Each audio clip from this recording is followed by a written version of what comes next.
Long weekend's coming up, so we're off for a bit of a fish and drive through the sand dunes. So because we're going to the beach, I'm going to put my car through a bit of a lanolin bath to protect it from the salt. But because I've moved recently, my jack stands have disappeared somewhere in that move, so I've improvised and I just used a couple of rocks. Now at this point the method's simple: spray everything. If you can, get your car up on jack stands and remove stuff, remove the wheels, remove the bash plates. I haven't done that, but you know, if I had a bit more time, I would. If there's little holes in the chassis, give each one of them a squirt.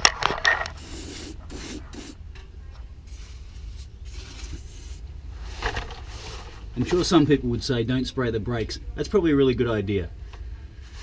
Now, if you haven't done this to your car before, don't be afraid to use 2 cans. If you haven't used 2 cans, you probably haven't used enough.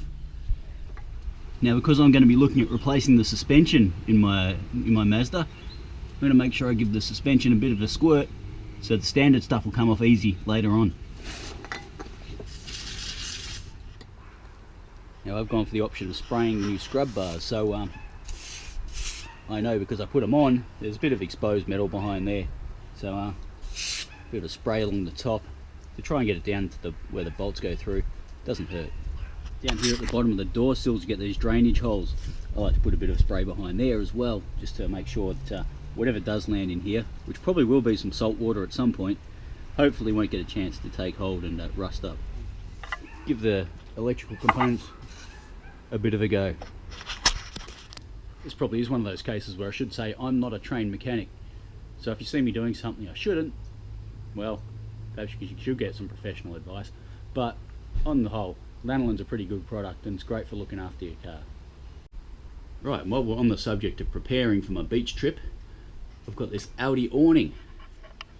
Given that my 4-wheel drive Supercenter awning actually got destroyed in a bit of a storm when we were at Fraser, I thought I'd give this one a go. The security door, which I put together from offcut from work. This worked really well. It's a really nice lightweight roof rack.